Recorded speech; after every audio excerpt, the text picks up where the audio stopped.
미국의 핵우산을 철수하면 우리의 안전을 위하여 핵무기의 개발을 포함한 모든 수단을 동원할 것이다. 와, 이거 눈물 나셨겠다. 반응 시험장. 멋있다. 몇 번째 성공? 떨어졌어. 우와, 이러는 거야.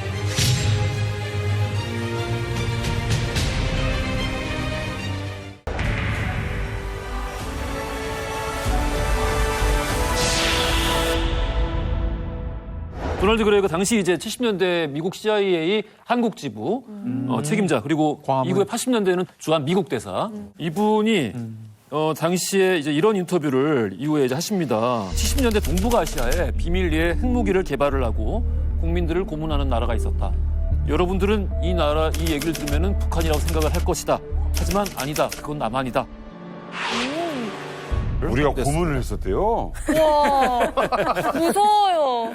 남산에 한번 가보시면. 그러니까 이게 아무튼 이게 옳다기보다 당시 미국의 시점이 이랬다. 인식이 이랬다. 그런데 이 반전은 여기서 박정희 정권 때 핵을 개발하려 했다고? 여기에 다들 놀라셨잖아요. 그렇죠. 그런데 여기서 반전은 박정희 전 대통령이 처음이 아니었다는 거예요. 박정희 전 대통령이 처음이 아니었다는 거예요. 박정부터? 이승만 전 대통령부터 사실은 핵 개발에 관심을 보여왔습니다. 초기 이승만 대통령의 발언 중에 이런 말도 있어요. 제주도를 팔아서라도 핵무기를 개발하라. 우와.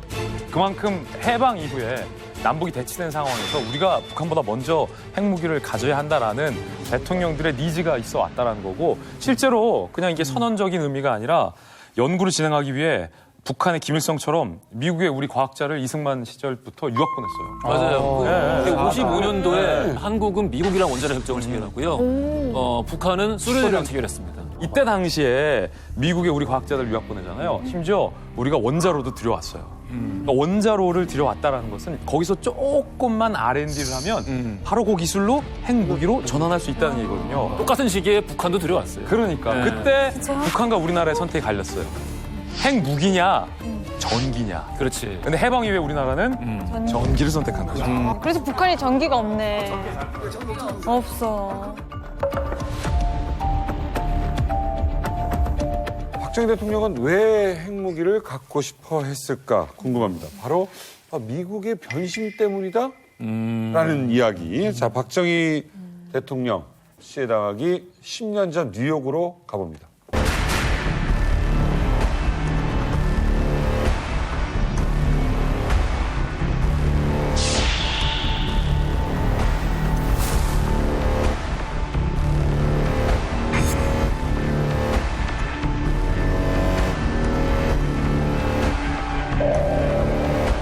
박정희 대통령 너무 놀랍죠, 지금?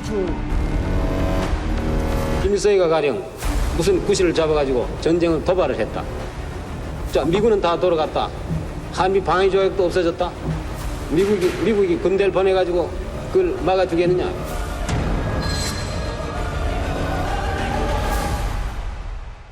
전 박정희 대통령이 진짜 저런 얘기를 했네요. 그럼요. 진짜 심각한 상황이었는데. 예. 그러니까요. 히피들 나오잖아요. 미국 같은 경우에 이제 히피 문화, 반전 세대 등장을 하고, 뭐 당시 이제 미국 대중문화의 중심이기도 했고, 전 세대들에 대한 어떤 그 일종의 증오심, 일종의 반발심 이런 게 응축돼가지고 폭발했던 것이라고 생각을 하고, 그래서 결국 68혁명으로 이어지지 않습니까?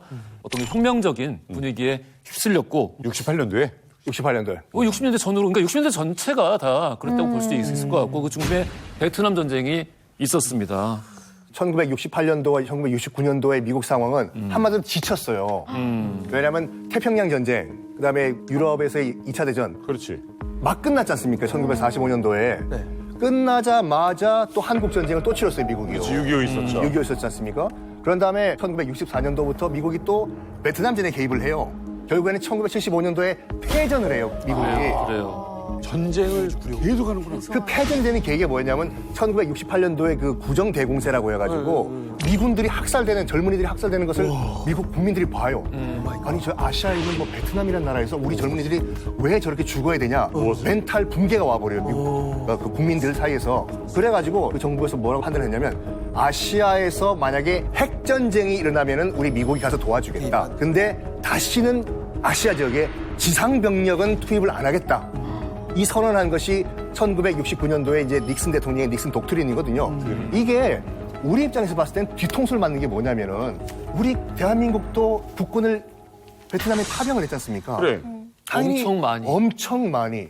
그런데 뭐 지금 지상군을 빼 핵전쟁이 일어나면 그때만 도와줘?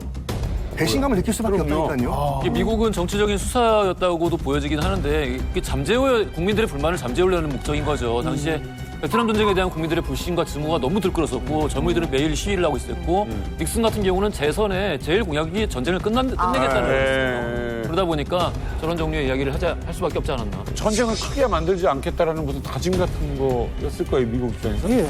그런데 문제는 뭐냐면 이제 전쟁을 더 이상 크게 만들지 않겠다. 그다음에 어떻게? 그것이 뭘 의미하느냐라는 거죠. 그것은 바로 미군 철수라는 겁니다. 베트남에서 미군 철수하고 그러면 이제 베트남 정권은 당연히 무너지는 거고. 한반도에서 만약에 미군을 철수한다.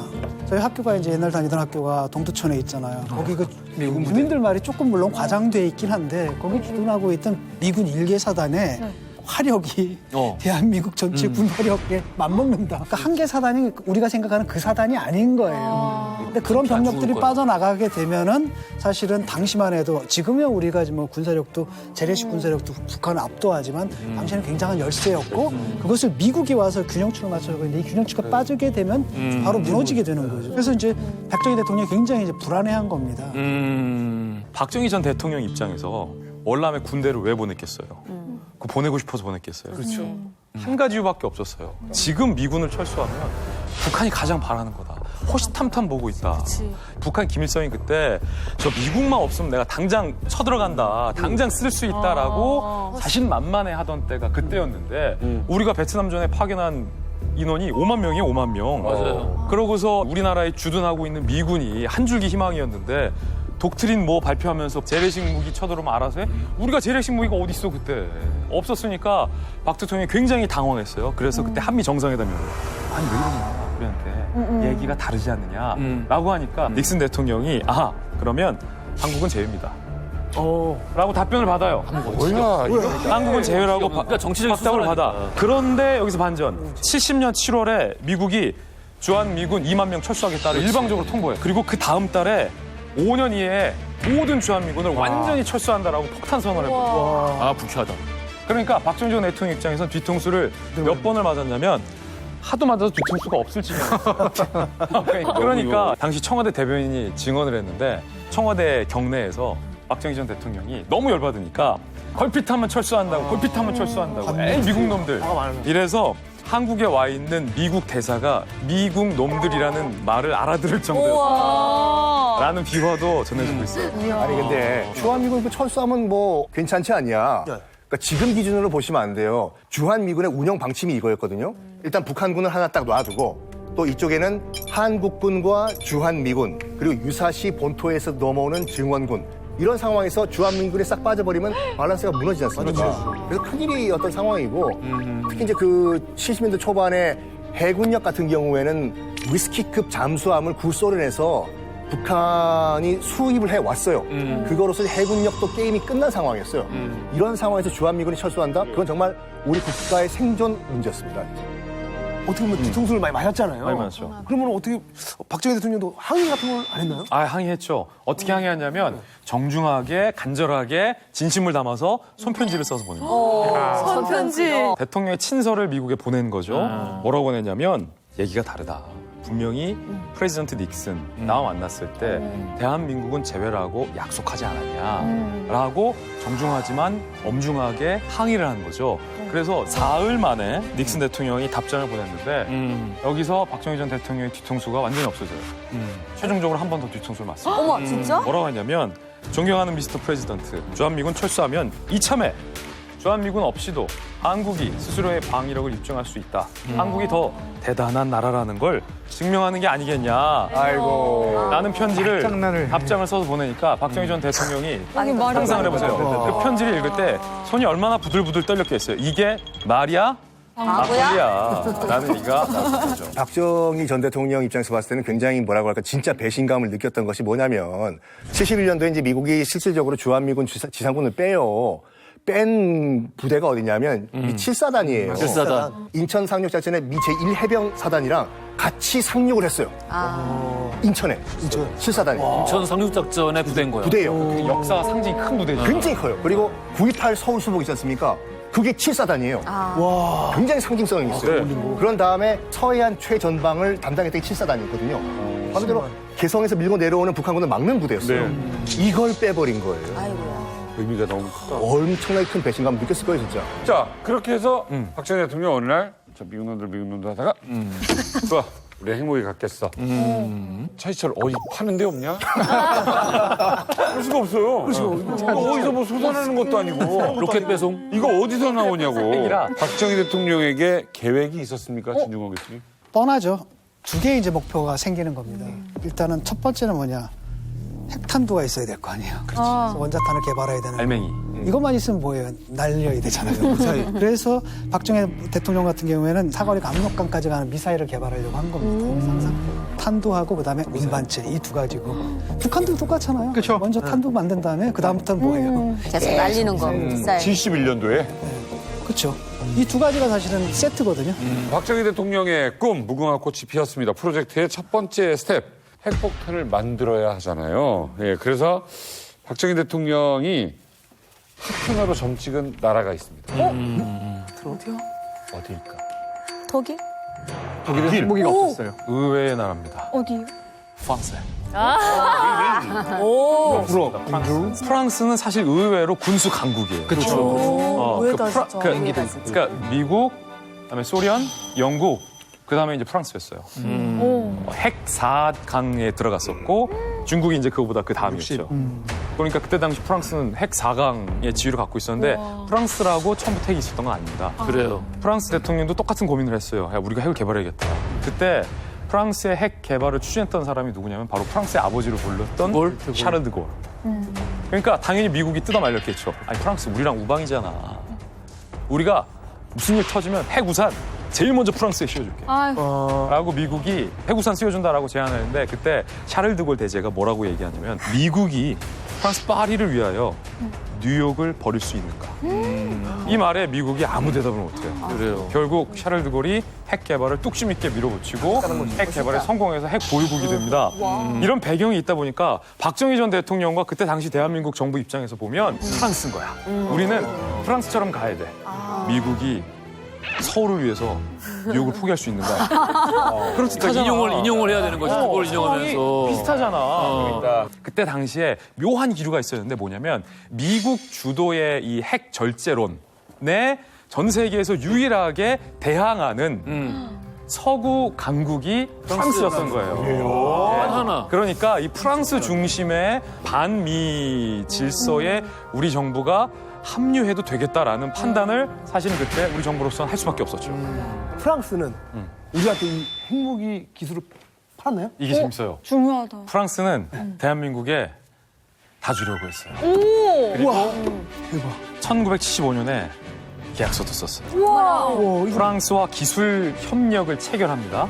이건 체결 상태예요. 우와, 대박. 이 약속대로라면 1년에 20kg의 플루토늄을 만들 수 있는 공장이 우리나라에 설립되는 거예요. 네. 그런데 이게 얼마나 중요한 거냐면 네. 핵무기를 만드는 데는 세 가지가 필요합니다. 하나는 실어서 날라야 되는 미사일. 근데 이 미사일은 우리가 아직 없었던 거지만 동시에 같이 자체 개발 들어갔던 거고 원자로는 이제 핵 분열을 일으킬 수 있는 어떤 그런 시설은 돼 있어요. 그러면 핵 물질이 있어야 돼.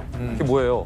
플루토늄이잖아. 그 플루토늄을 만드는 공장을 프랑스로부터 우리가 기술 이전하기로 협약을 한 거예요. 오, 대박. 그것도 1년에 20kg씩 플루토늄을 따박따박 만들 수 있다면 사실상 우리나라는 이미 핵을 보유하게 된 것과 다름이 없는 이야기가 될 뻔했었죠. 아니 교수님 20kg 플루토늄이면은 어느 정도인 거예요? 세 개 만들기는 좀 모자라고 플루토늄 핵탄두 하나 만드는데 약 8kg, 7, 8kg 할 거예요. 그 핵탄두가 생산하기는 쉽습니다. 농축 우라늄보다는. 근데 이제 플루토늄 그 연료봉을 재처리해서 수조에 담가서 금속의 비중에 따라서 플루토늄을 이렇게 모으면 되거든요. 예. 근데 문제는 뭐냐면 발각이 잘 돼요. 그 시설이 축구장 한 3개 정도는 필요해요. 그러니까 북한이 영변 플루토늄 핵처리 시설을 만들었고 가동을 했을 땐 이미 미국의 정찰 위성이 다 보고 있다는 걸 알았기 때문에 북한에서 지금 올리는 하는 거는 플루토늄이 아니에요. 농축 우라늄이에요. 왜냐하면 농축 우라늄은 원심 분리기 2,000개 정도를 돌리면 1년에 핵탄두 하나 생산할 수 있는데 순도가 90% 이상의 그 시설이 크지 않아도 되거든요. 이 방 창고 3개 정도. 그러니까 이제 은닉하기가 쉬운 거죠. 그러니까 우리나라가 플루토늄 개발을 75년도에 했을 때 이미 이제 미국은 이상하다는 것을 벌써 알기 시작했어요. 그랬어. 미국이 알고 있었다는 증거 중에 하나는 뭐냐면은 75년도에 프랑스랑 계약했다는 이야기를 하셨잖아요. 그 다음에 5월에 미국 국방장관이 서울에 와서 한국이 핵을 개발하면은 한미 관계의 모든 스펙트럼을 원점으로 돌리고 취소하겠다고. 어차피 상호 방위 조약을 포함해서 전쟁 안 도와주겠다. 모든 스펙트럼을 취소하겠다고 한 국방장관이 도널드 럼스펠드. 럼스펠드. 그때 국방장관을 한 번 했고 조지 W 행정부 때 또 한 번 하고. 미국이 그렇게까지 싫어하고 방해할 이유가 있어요? 그 미국은 아직도 히로시마와 나가사키에 그 핵무기를 사용했다는 거에 대해서 굉장한 트라우마가 있거든요. 그래서 전직 오바마 대통령은 히로시마를 방문해서 미국을 대표해서 사과를 하려고 그랬는데 주위 관리들이 그걸 막았기 때문에 마지막 순간에 하지는 않았지만 그 핵 없는 세상을 만들고자 하는 것은 핵 그 무기 보유국 중에서도 1등이 미국의 염원인 것이죠. 그래서 나온 것이 이제 1968년도에 핵 보유국들 중심으로 해서 그 핵 비확산 조약 NPT라고 그러죠. 그것이 이제 출발을 했는데 NPT는 두 가지 축이 있습니다. 하나는 수직적인 것이 있고 수평적인 것이 있는데 수평적으로 비확산은 뭐냐면은 아직 핵무기를 개발하거나 소유하지 않은 나라는 가지지 말아라. 가지지 마라. 대신에 원자력의 평화적인 이용은 허락하겠다. 평화적인 이용하는 것은 기존 핵 보유국이 도와주는 것이죠. 수직적인 비확산은 뭐냐면은 이미 핵을 개발해서 가지고 있는 나라들은 더 이상 그 성능을 고도화하지 말자. 이걸로도 인류를 몇 번이나 멸망시키고 남는 파괴력을 가지고 있으니까 여기서 멈추자. 더 이상 고도화하지 말자. 이런 깨달음이 있었던 건 뭐냐면 핵실험을 할 때마다 그 핵 보유국들이 충격에 빠지는 거예요. 예상한 결과보다 몇백 배 이상 폭발을 하니까. 그래, 지네 땅에다 터뜨리는 거잖아요. 아니죠. 그건 아니죠. 그래서 더 문제가 된 거죠. 도덕적으로 아주 결함이 있으니까요. 왜냐하면 핵실험은 또 먼 데서요. 남태평양에서 하는 거죠. 이제 비키니라는 섬에서 핵실험을 2번 했는데 섬이 아예 날아가 버리고 어머나. 사람이 살 수 없게 됐어요.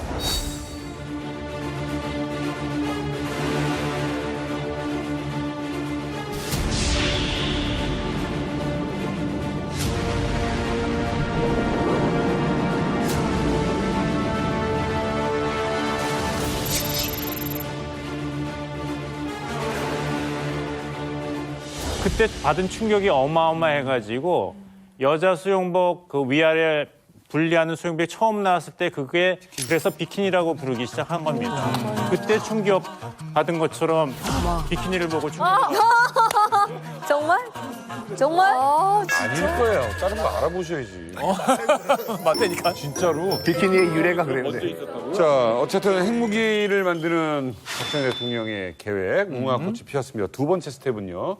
천재 과학자들을 모아서 어벤져스 팀을 만들고자 합니다. 이때 박정희 대통령이 과학자들에게 어떻게 러브콜을 보냈는지 제가 하나 준비했습니다. 우와. 이 봉투 안에 답이 있습니다.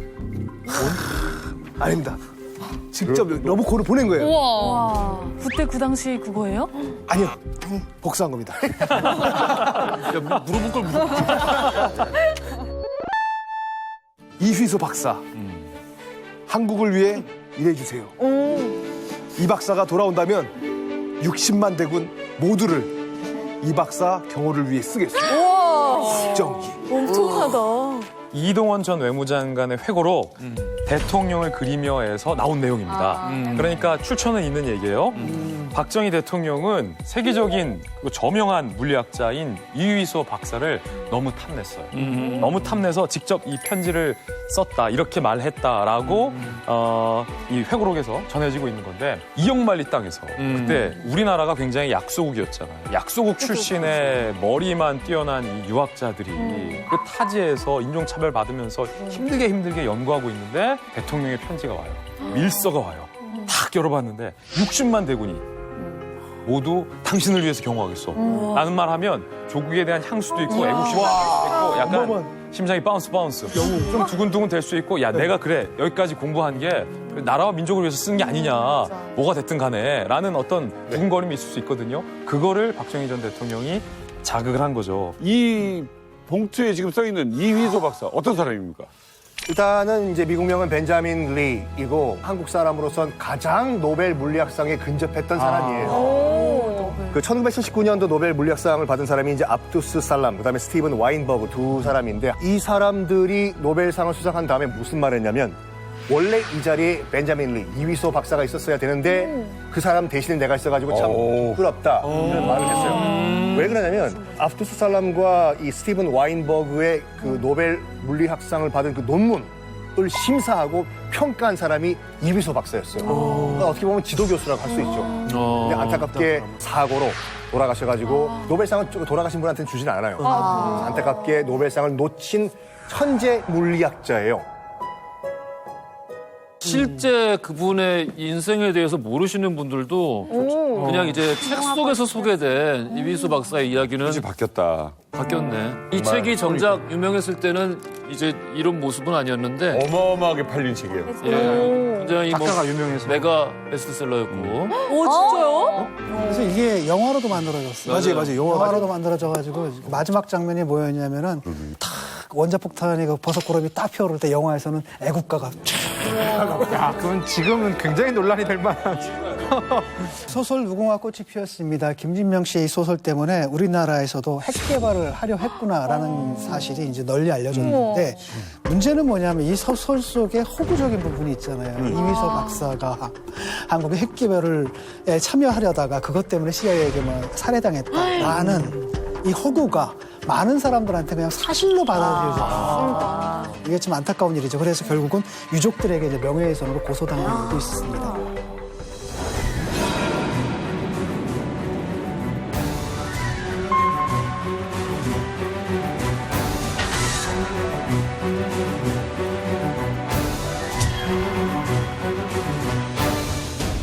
박정희 정권이 그 당시 이제 그 한국 물리학 회를 통해 가지고 초대를 하려고 했습니다. 좋은 취지의 뭐 여름 서머스쿨 물리학 교실이 있는데 한국에 나와 가지고 한번 아이들을 위해 가지고 물리학 수업을 할 수가 있느냐라고 하니까 일단 처음엔 긍정적으로 얘기를 해요. 가겠다라고 했는데 마침 또 그때 어떤 일이 터지냐면 1971년 7대 대통령 선거가 약간 부정선거 논란이 일어나면서 각 대학의 위수령이 떨어져요. 그 위수령이라는 것은 군대가 들어가가지고 육군이 지역을 치안을 담당하는 거지 않습니까? 그 바로 다음 해 1972년에 10월 유신을 때려버리네요. 박정희 대통령이.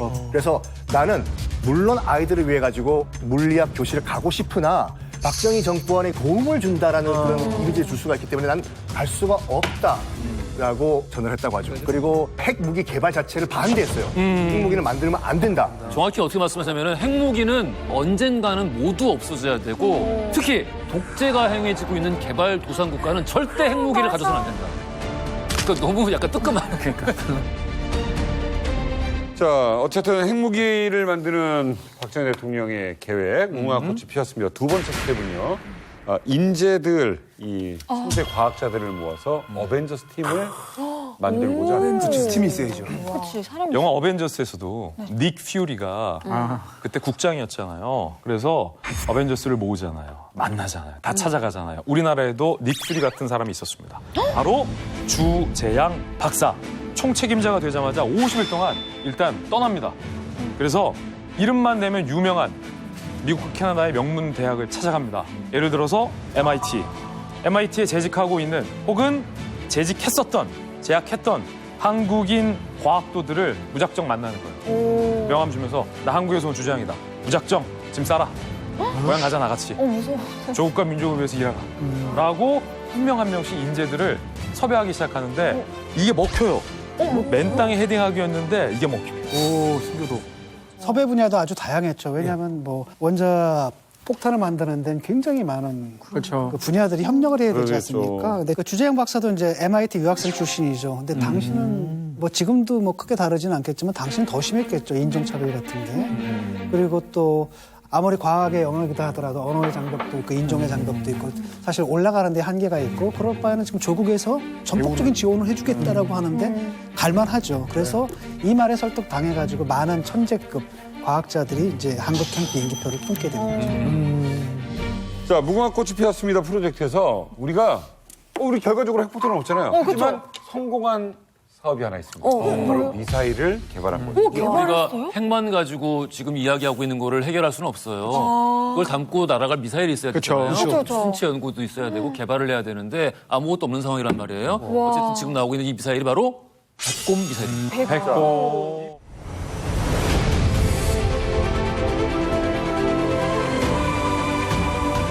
그 당시에 우리 달구지 있던 시절에 달구지. 소달구지 있던 시절에 이거 어떻게 만드냐고 그런 거를 현실을 가능케 했던 분을 모십니다.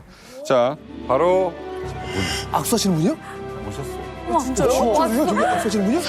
누구시죠? 성함이 어떻게 되시죠? 소개해드리겠습니다. 예. 국가과학연구원 소장을 지내셨던 한사대학교 석좌 교수이신 안동만 박사님을 모십니다.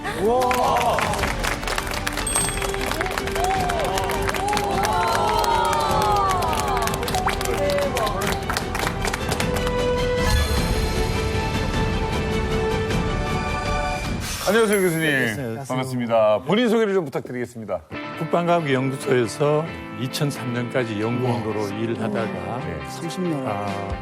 운이 좋아서 저기 국방과학연구소 소장으로 엄청난 곳이죠. 됐습니다. 그런데 맨 마지막에 있던 연구원으로서 그래서 소장이 된 것은 제가 처음입니다.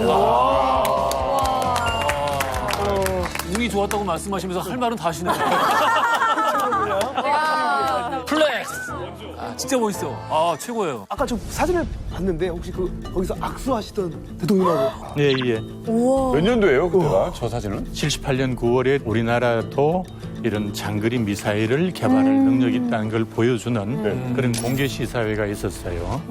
그 이전에 이제 8번이나 사실은 실패와 성공을 반복해가면서 그 실험을 했었는데 백곰 미사일을 만들 때에 이 기체 부분을 이제 설계를 하고 만드는 그런 일을 했었어요. 그런데 이제 요게 백곰이면서 이게 1세대 우리나라로 봐서는 1세대 장거리 미사일이거든요.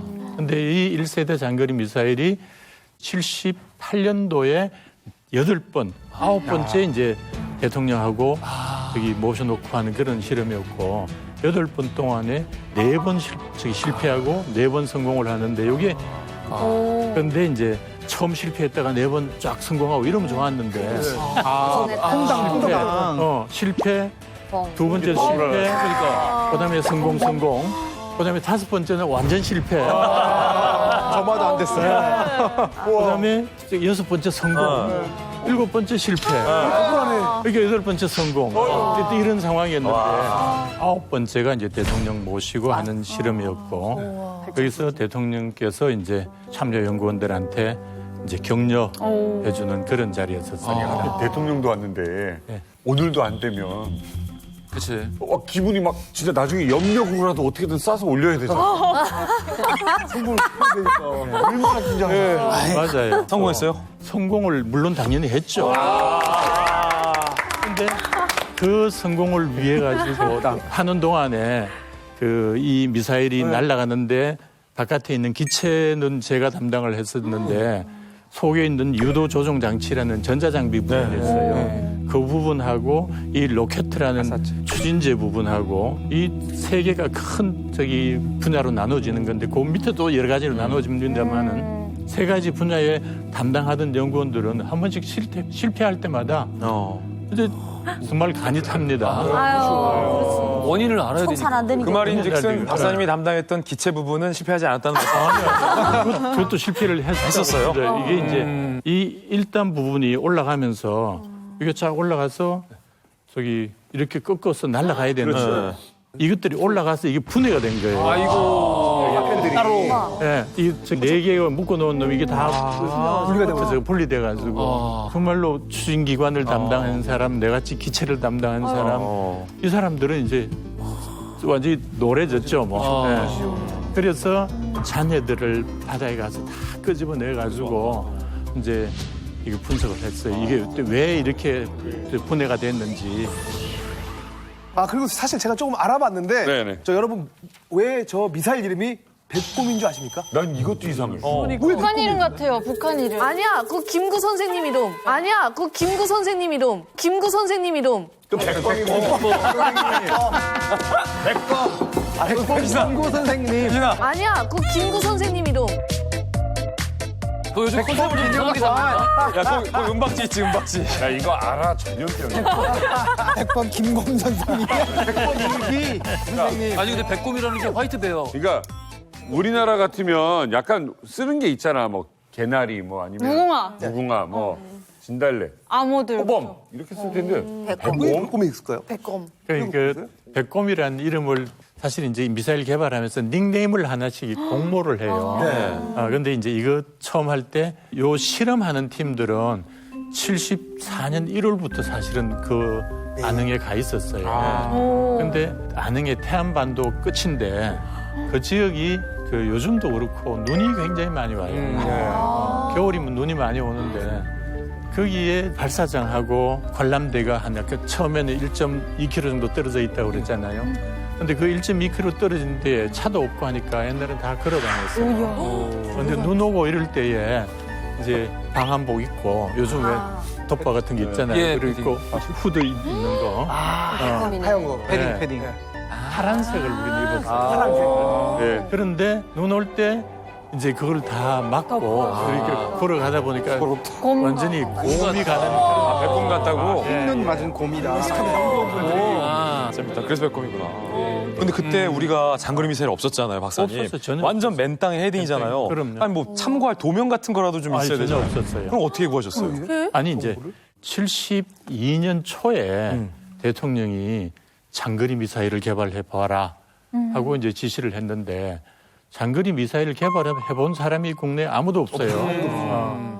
그래서 이제 그 전에 이제 키스트 소장을 하시다가 국방과학연구소 소장으로 이렇게 이제 옮겨온 신문택 박사 그런 분이 계시는데 그 신문택 박사가 키스트에 계실 때 이제 이 미사일에 대해서 조금 아는 이경서 박사라는 MIT 출신 박사를 데리고 와서 어떻게 하면 될 건지를 개발하는 방안을 한번 또 연구를 해봐라. 그래서 개발 계획을 짜는 팀을 만들었어요. 그래서 그 사람들이 이경수 박사를 중심으로 해서 육군에서는 뭐 기계공학 박사, 또 저기 공군에서는 항공공학 박사, 해군에서는 이제 전자공학 박사 이런 사람들 모셔가지고 이거를 이제 어떻게 만들 거냐 하는 걸 갖다가 계획을 세웠었어요. 그 계획 세우는 동안에는 도면이고 뭐 아무것도 없으니까 각종 그 미사일에 대한 이제 참고 자료들이 뭐 잡지들, 책자들이 있어요.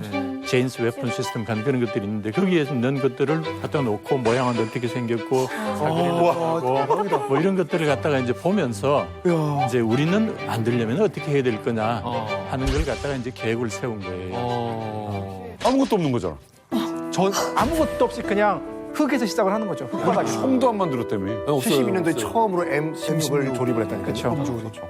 우리가 이제 73년, 4년, 5년까지 사실 계획하고 준비하는 그런 단계였어요. 75년까지 이제 연구시설도 만들고, 뭐 실험시설도 만들고, 또 발사장도 이제 만들고 이런 준비를 하는 게 있고 76년부터 이제 백곰이라는 미사일을 개발하기 시작을 했어요. 근데 이게 진짜 맨 땅에 헤딩인데 너무 존경스럽고. 얼마나 옛날이냐면요. 여의도에 이제 아파트 처음 지을 때예요. 야, 얼마나 실패를 많이 했겠어. 그런 시절에 미사일을 만들었어. 너무 존경. 76년도부터 이제 설계를 하고 하면서 처음으로 만들어진 게 이제 여기에 백곰 미사일입니다. 그 백곰 미사일은 모양이 미국의 지대공 미사일인 나이키 허큘리스라는 미사일이 있어요. 예, 그 미사일하고 똑같이 생겼어요. 모양은. 바깥 모양은. 근데 내부는 다 틀려요. 왜 틀리냐 하면은 그 로켓 4개하고 이 속에도 로켓이 또 하나 들어있어요. 이거를 전부 우리가 디자인해서 새로 만들었고 또 사거리 180km 정도를 이렇게 날아가면서 정확하게 날아가도록 유도 조정을 해준다 그래요. 이 모양은 또 똑같이 생겼으면서도 이 날개라든지 이런 동체들을 전부 국내에서 만들었어요. 우리 기술? 우리 기술. 예. 최초로요. 야, 이거 진짜. 근데 이거 만들래도 뭐 이거 뭐가 있어야지. 뭐 스탱이라도 갖다 땡이라니요. 그러니까 이게 뭘 재료. 어디서? 재료. 예. 껍데기 재료. 이 기체 재료는 알루미늄을 대부분 다 써요. 어디서 나셨어요? 가벼우니까. 어디서 사요? 수입해야죠. 수입이요? 우리나라에서 못 만들었어요, 그때는. 큰 기체를 만드는데 이런 큰 판을 사와가지고 요 앞에 지금 날개 부분 이렇게 생겼잖아요, 삼각형같이. 이걸 이렇게 반을 접어가지고 이걸 가지고 이제 이런 모양을 만드는 거예요. 잘라내고. 근데 이게 종이는 여기서 피면은 이렇게 누르면 잘 되죠.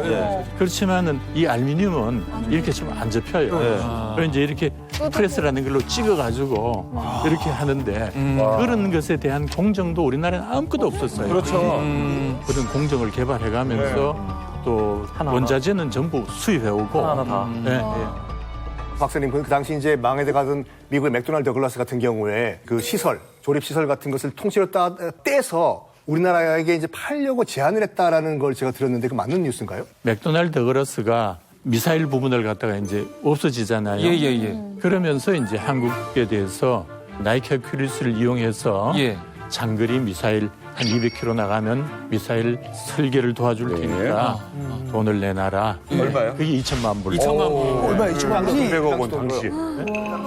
200억 그 원. 당시 2천만 불이면 엄청 큰 돈이었어요. 그럼 그 돈 주면은 기술이랑 물건이랑 다?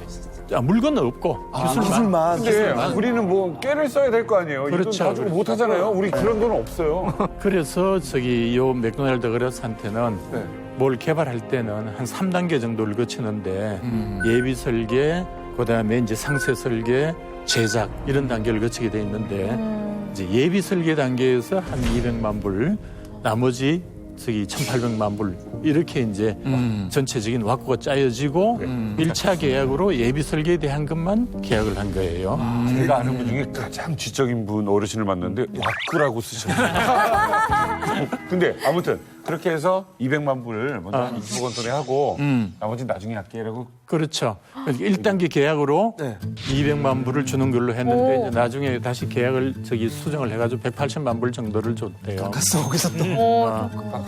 그 180만 불을 주면서 나이키 허큘리스에 대한 이제 기본적인 설계 자료를 굉장히 얻을 수가 있었어요. 얻기는 얻을 수 있었구나. 예. 그래서 그냥 얻는 게 아니고 뭐 설계 자료들이 있을 거 아닙니까? 이거를 그냥 주는 게 아니고 이걸 이제 돈으로 가르쳐 주는 거예요. 그럼 옆에서 이제 손으로 적을 수는 있는데 이걸 안 주는 거예요. 이거를 넘겨주는 게 아니라 안 주는 거지. 사진도 찍을 수가 없고.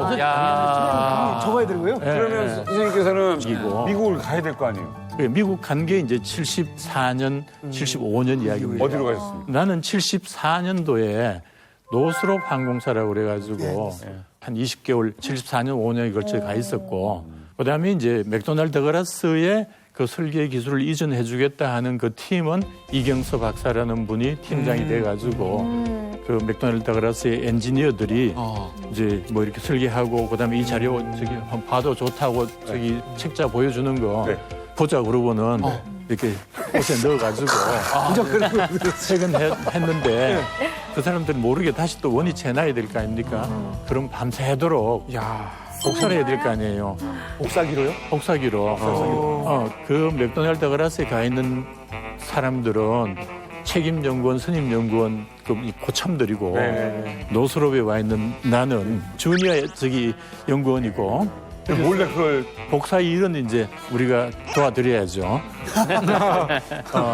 선배들이 훔쳐오고 내 안동만 이거 내일까지 다 복사해놔. 내일 몰래 갖다 놔야 되니까 밤새 계속 복사시켰네요. 그러니까 이게 얼마나 서러워. 기술 이전국의 서러움이랄까. 돈까지 줬는데 우린 복사를 이거를 몰래 해야 되는 거야. 이러다 걸리면 스파이 되는 거잖아요. 같이. 기술 스파이 되는 거예요. 이러다 걸리면.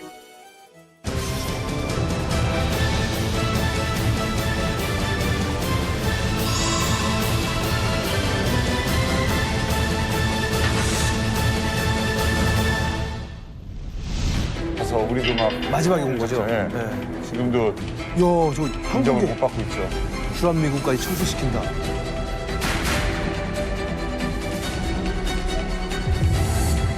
자, 워싱턴 포스트의 인터뷰를 합니다. 미국의 해구산을 철수하면 우리의 안전을 위하여 핵무기의 개발을 포함한 모든 수단을 동원할 것이다. 자, 이거를 워싱턴 포스트에 인터뷰를 해버렸다. 전 세계에 다 나왔겠네요. 닉슨 표정. 닉슨 표정. 때릴 것 같아, 진짜.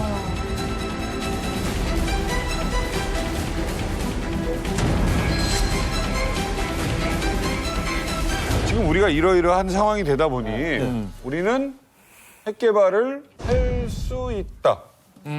라고 선언을 해버린 거예요. 그러니까 미군이 빠지니까. 근데 미국이 그 철수는 하지만 또 핵 확산에 대해서는 걱정을 할 거 아닙니까? 또 박정희 정권이 자유민주주의 정권도 아니니까 일단 핵무기를 손에 가졌을 때 어떻게 할 것인가 굉장히 불안하겠죠. 근데 이제 박정희 대통령은 그 나름대로 확신이 있고 이걸 추진을 했기 때문에 78년부터는 우리가 좀 있으면 핵 무기를 가진다 이런 얘기를 주변 관리들한테 했다고 그때 청와대 강창성 안보수석 우리 핵 무기 완성이 95% 돼 있다 이런 얘기를 했고 또 당시에 그 손유련 홍보수석께는 81년도 전반부 정도면 우리가 핵무기를 완성해서 81년도 국군의 날 10월 1일이면은 11,000원에 공개할 수 있다. 이런 얘기를 했대. 퍼레이드로 사열하겠다. 네. 오사 퍼레이드 할 때 핵무기 이렇게 딱. 북한인데요? 북한처럼 이렇게.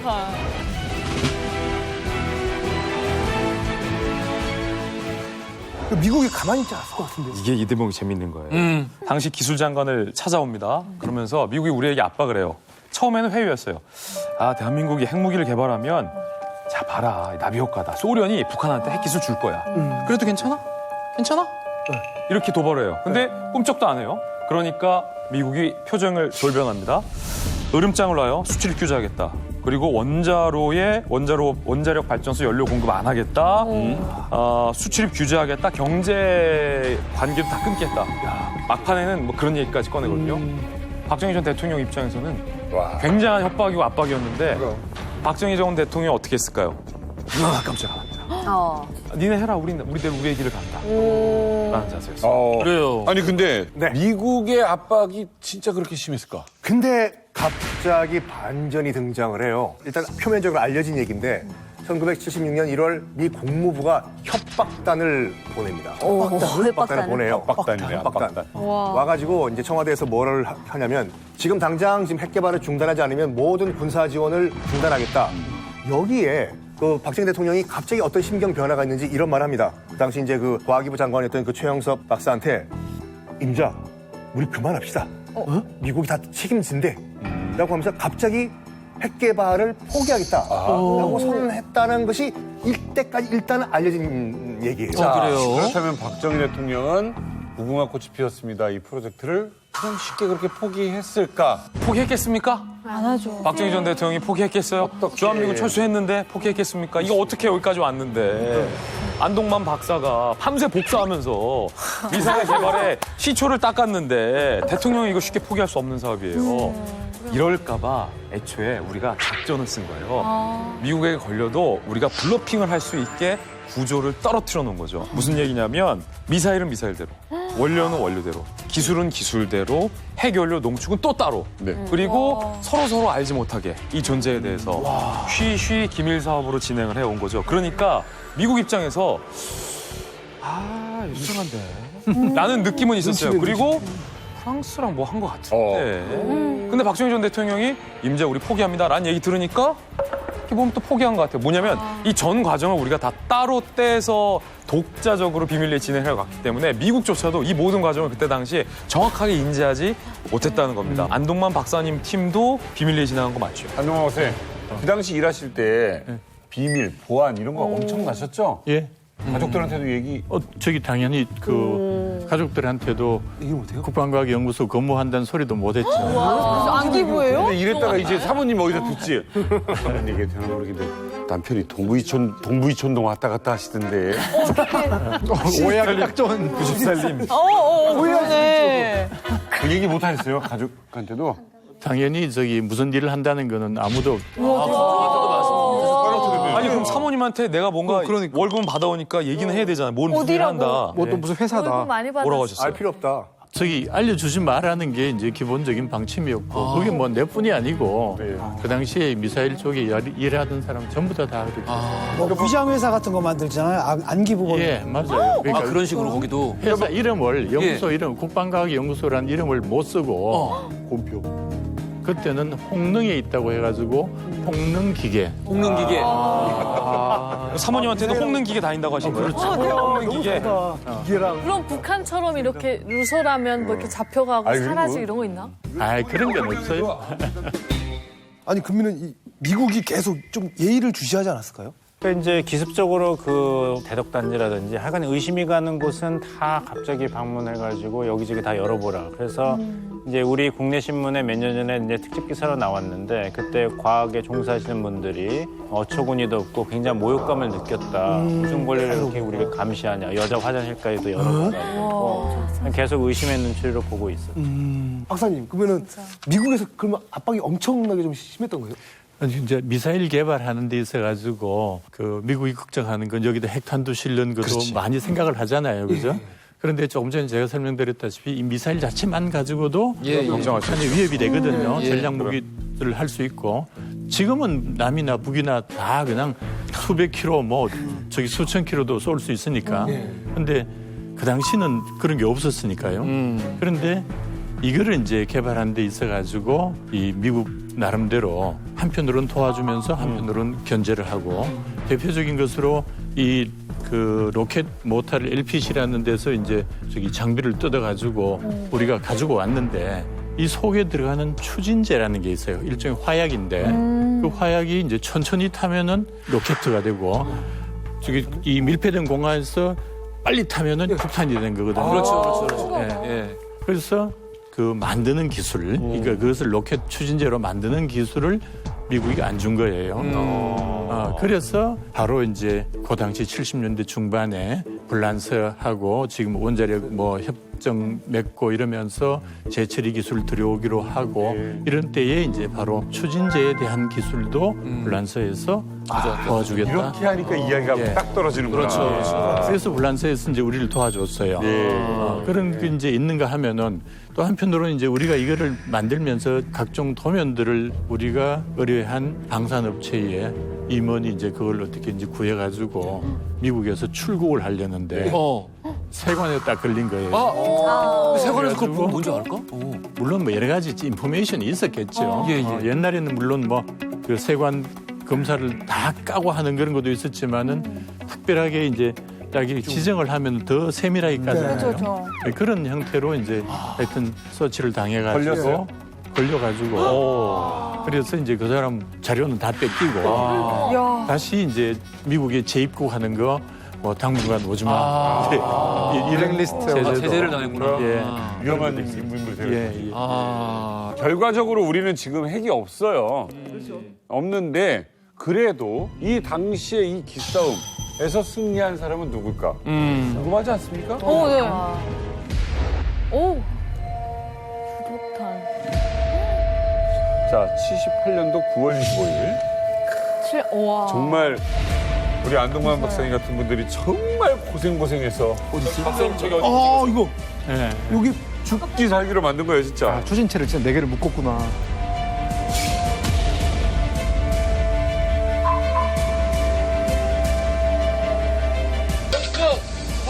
사, 3, 2, 1.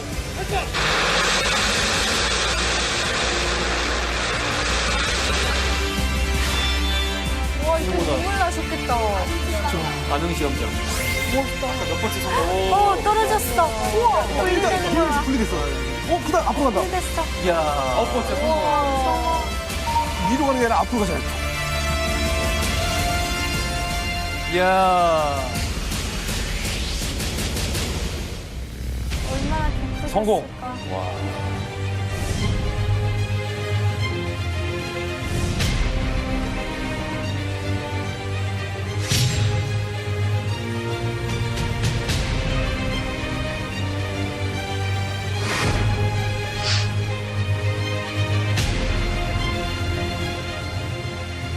자, 대단하다, 진짜 대단해요. 자, 네. 방금 영상에서 보신 대로 이 미사일 발사에 성공을 했어요. 대한민국이 세계에서 7번째로 미사일 발사 기술을 갖춘 7번째? 7번째입니다. 대단한 거예요. 7번째로 전 세계에서 미사일 발사 기술을 갖춘 나라로 공식 등재되고요. 이야. 박사님. 아, 진짜 박사님이 많은 분들 고생하셨겠어요. 혹시 전날 기억나시나요? 저게 이제 아까도 얘기했다시피 4번 실패, 4번 성공하고 이제 9번째거든요. 근데 성공과 실패를 거듭하는 동안에 그 사람들은 언제 어디서 자기 맡은 분야가 또 실패가 생길 수도 있다는 그런 불안감. 저기 그게 항상 있었어요. 근데 이제 저거 준비하는 데서도 요 지금 나이키 어큘리스는 그 레이더가 있어가지고 레이더하고 여기 있는 뾰족하게 나온 여기하고 이렇게 서로 통신을 해요. 예, 무선 통신을 해요. 예. 그래서 쭉 연결이 돼야지 이게 올라가면서도 계속 하는데 백곰의 특징은 레이더로 계속 다음 어디 이렇게 가르쳐 줘야 돼요. 위치 파악을 하는. 유도를 해주는. 그게 이제 지령 유도라는 방식을 쓰는 건데 통신이 안 되면은 예. 이 허당이라. 그래서 그 안 되는 이유를 찾는데 8차까지 성공을 하고 9차 이제 잡아놨는데 그게 불과 한 열흘 정도밖에 시간이 없는데 이게 안 되는 거예요.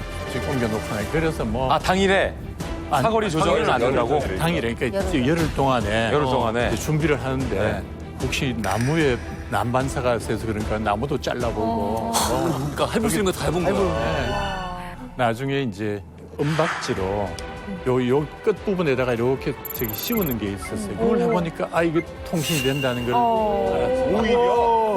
오히려 은박지가 반사하는 게 아니라 안 되더라. 예, 예. 그러니까 전파 방해하는 걸 막아준다 보다. 예, 그래가지고 그 전파 방해가 어디서 왔느냐 봤더니 저기 발사대에 있는 데하고 우리 참관대하고 이 사이에 바다가 있어요. 근데 바다가 있는데 레이더가 이렇게 이쪽으로 쏘면은 전파가 이쪽으로만 가는 게 아니고 그렇죠. 바다로도 가고 바다에서 또 튀어오르고 건물 있으면 건물에서도 튀어나오고 이러겠는데 바다에서 오는 반사파가 여기 영향을 주는 그런 거를 발견한 거예요. 근데 근데 그 은박지로 이제 하니까 괜찮더라 하는 걸 알아가지고 나이키 포대가 그 당시에 있었어요. 그 나이키 포대 보고 물어보니까 자기들도 그런 경우가 있어가지고 미국도? 네.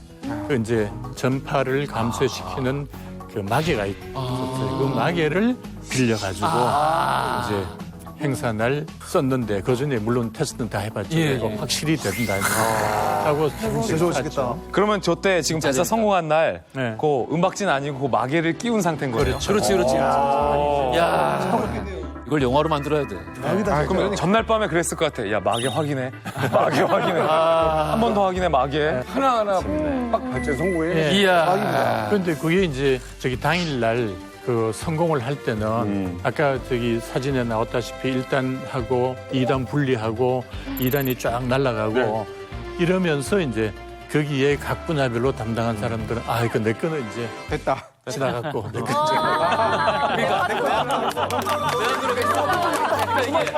이게 사람의 솔직한 심정이거든. 그러니까 야, 실패해도 좋아. 근데 실패의 원인이 내 파트면 안 돼. 왜냐면 박사님은 요 날개잖아요. 그러니까 분리되고 다음이 이제 날개니까 야, 요때가 조마조마했겠네. 끝까지 날아가면서 끝까지 날아가야 되니까. 그러니까 그래요. 날아가는 한 4분 동안에 계속 기도를 해야 되는 거예요. 뭐라고 기도하셨어요? 종교는 처음에 과학에 이제 있어. 분리됐다. 너무 감동적일 수밖에 없는 게 미국의 우주 개발 역사에서도 결국 이제 막 폰 브라운 박사의 기초적인 로켓 기술부터 시작을 해서 뭐 머큐리 계획, 아폴로 계획 가면서 정말 수없이 많은 실패를 겪고 뭐 이렇게 하면서도 성공을 하잖아요, 결국은. 근데 우리나라는 나사에 비합니까? 진짜 정말 말도 안 되는 일을 이걸 하는 거 눈물이 안 날 수가 없지, 이거는. 그럼 대한민국에서. 아니 진짜 이거 무슨 자동 펌프 나와가지고 신기하던 시절인데. 너무 좋아해. 아 근데 진짜 너 정말 벅차오르지 않아요? 아무것도 없는 거야. 그렇지. 아무것도 없는데 이거를 계속 실패해가면서 아 나 눈물 날 것 같아. 밀떡들이 가는 카페가 있어요. 네, 밀리터리 카페가 있는데 거기 가서 안동만 박사님에 대한 별명이 있어요. 이분이 현무의 아버지. 아, 현무. 한국도 개발하셨어요. 현무 미사일에 사실 다 여기서 시작을 한 거기 때문에 여기가 현무의 아버지라고 불리시는 분이에요. 그건 좀 너무 과장이고요. 현무의 큰아버지.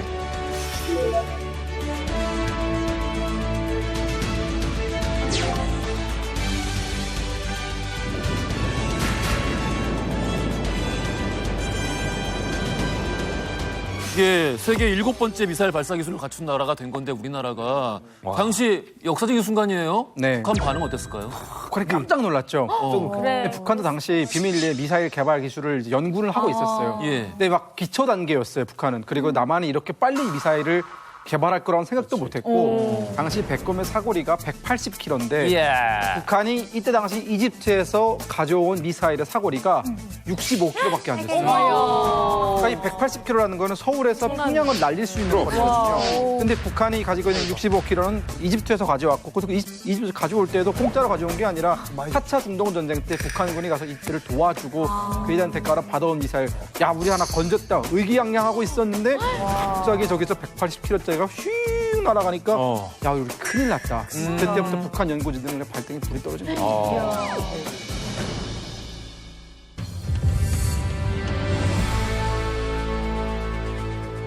지금까지는 핵무기 개발에 대한 이 포기를 못하는 박정희 대통령. 그를 막기 위해서 일생일대 라이벌이 등장을 합니다. 아, 좋다. 77년도. 되게 오래됐네.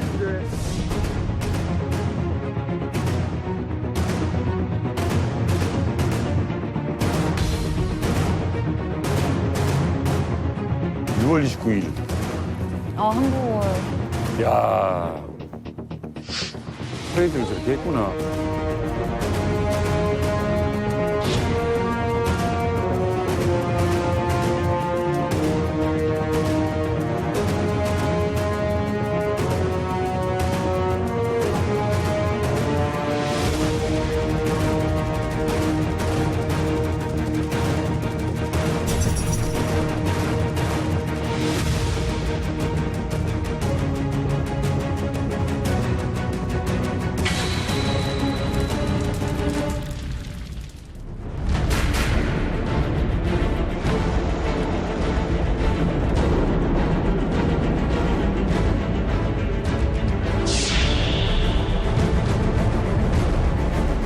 자, 역대급 한미 정상회담이라고 회자되는 날 핵무기를 서해에 두고 팽팽한 기싸움이 벌어졌습니다. 그 지미 카터의 방한 당시 이분의 관심은 온통 한국의 핵 개발 의심에 쏠려 있었습니다. 그래서 심지어 그 경남 창원에 대규모 이제 원자로 생산 시설이 건설되는데 거기에 대해서 강한 의심을 좀 품고 있었거든요. 그래서 직접 거기 내려가 보겠다라고 요청도 했었고.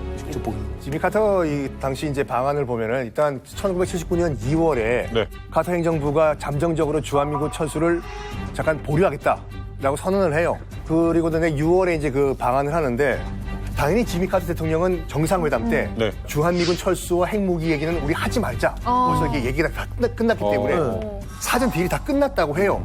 그런데 딱 회담 하자마자 박정희 대통령은 45분 동안 예정에도 없는 연설을 했어요.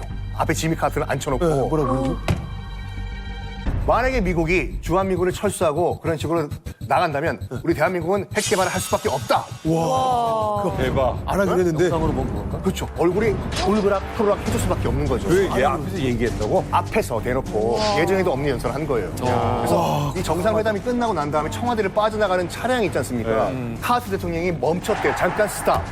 옆에 있던 실무 담당했던 국무장관이 있지 않습니까? 너 도대체 일을 어떻게 했길래 저렇게 저런 말을 하냐? 이런 정도로 화를 내면서 지금까지 내가 만났던 수많은 우방 정상과의 이 정상회담 중에 가장 기분 나쁜 정상회담이었다라고 말을 했는데 그때 어떤 대화가 오고 갔는지 진킴이요? 그러니까 아니 진지하게 한번 들어볼게요. Hey, President Park. North Korea's GNP 중 20%가 국방비 데스. 다시 할게요. 20%가 국방비 데스. 다시 할게요. 형은 꼭 한 테이크를 안 실수하더라. 원샷이 안 가더라고. 아니 이게 뻔해주면 가자. 살려 그냥. 자, 좋아요. 감정선 되게 좋았어. 레디. 형 감정선 되게 좋았어. Hey, President Park. North Korea's GNP 중 20%는 국방비 쓰고 있어요. South Korea도 그렇게 하면 주한미군 필요 없지 않습니까? Right? 카터 대통령. 우리나라는 그러면 폭동 일어나는데 무슨 소리입니까? 왜 북한 말을 쓰지? 아, 우리말이. President Park. 그럴 거면 핵 연료에 대한 관심을 좀 down 줄였으면 좋겠어요. 이보시오, 카터 양반. 그거 왜 듣자 반말이야? 하니까 우리가 예전부터 그 사전 협의해달라고 하지 않았습니까? Hey, you, President Park. 지금 뉴클리어에 대해서 얘기하고 있잖아. Right? 뉴클리어? No, 뉴클리어. Calm down, 카터. 나는 지금 원자력 발전에 대해서 얘기한 건데 무슨 문제 있어? 이거보다 더 격앙된 대화를 나눴다. 어쨌든 결국 우리는 지금 무기를 개발하는 게 아니라 그냥 저기 원자력 개발하는 발전하려고 그러는 너 핵 개발하지? 오리발 땅 냄새. 아니? 너 무슨 소리 하는 거야? 나는 평화적 이용이다. 여기서 중요한 게 이 백곰에서 시작된 얘기잖아요. 근데 더 거슬러 올라가면 무궁화 프로젝트에서 시작된 얘기가 여기까지 온 거예요. 아, 그렇죠. 이거 미사일 성공하니까 미국이 당장 주한미군 철수할 것처럼 굴었는데 그 계획까지 유보해줬어요. 그리고 우리나라의 미사일을 오히려 보장해줬죠. 자, 그러면 원래 목표가 뭐였습니까? 핵무기 개발이었어요. 그렇죠.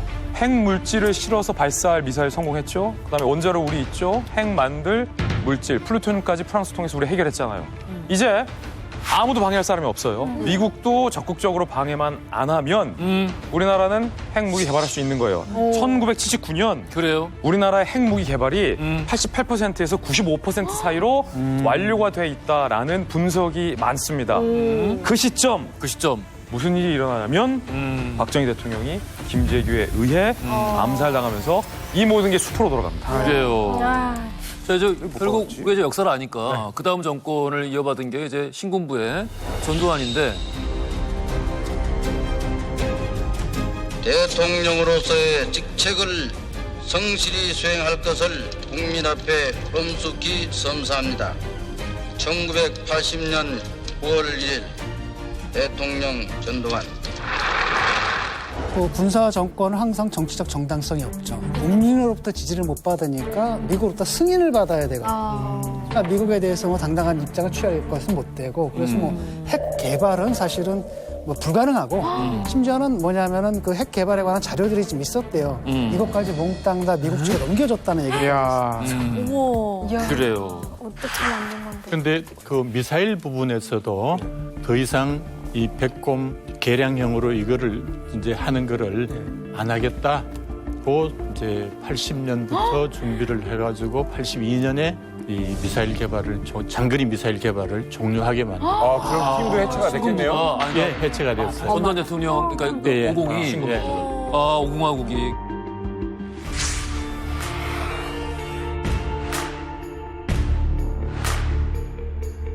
그러니까 일선에 계시던 박사님들은 성실감이 굉장히 크셨을 것 같아요. 그렇죠.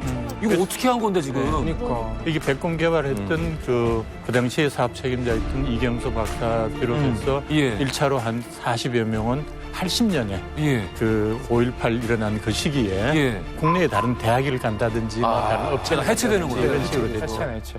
전두환 정권 때 이렇게 미사일 개발은 해체가 돼요. 그랬다가 다시 미사일 개발에 바람이 분 건 언제였습니까? 그게 이제 전두환 대통령이 그 83년 10월 달에 그 유명한 버마 방문을 해요. 아웅산 해로. 아웅산 사태가 10월 9일이라요. 한글날. 예. 이렇게 이제 저기 버마를 방문했다가 거기서 아웅산 테러에 의해 가지고 이제 많은 사람이 당하잖아요. 그쵸. 그럴 때에 이제 뭔가 보복을 하려는데 아무것도 없어요. 우리는. 그래서 보복 수단으로 새로운 거를 만들어라 해서 이제 죽었던 NHK2를 다시 살려가지고 현무라는 이름으로 살려서 180km, 500km지만은 이제 스스로 알아서 갈 수 있는 저기 관상암급 장치를 탑재한 그런 미사일로 발전한 거예요. 자기 목숨을 위협받으니까 정신을 차리니까요. 아쉽네요. 미국 눈치 보다가. 안보의 중요성을 그때 처음 안 거예요. 아니 지금 우리가 이건 것 같아. 지금 우리 마음에 이거야. 아, 핵을 찬성하는 거 아니야. 근데 그때 있었더라면. 우리가 아까 다들 아니요. 이런 거를 아니요. 조금 리액션을 조금씩은 했다는 거지. 뭐 다른 분들은 모르겠는데 저는 절대 반대고 당시와 같은 그런 개발도상국 상태, 특히 이제 독재 상태에 우리나라가 핵무기를 가졌다라면은 굉장히 심각한 전체주의 국가가 됐을 가능성이 높고 저는 이 핵과 관련 없이 지금 우리 박사님 나와서 설명해 주셨던 이 미사일 발사체 연구와 그 성과만으로도 너무 감동적이고 이거를 이뤄냈다라는 거에 대해서 무한한 감동을 느낍니다. 예.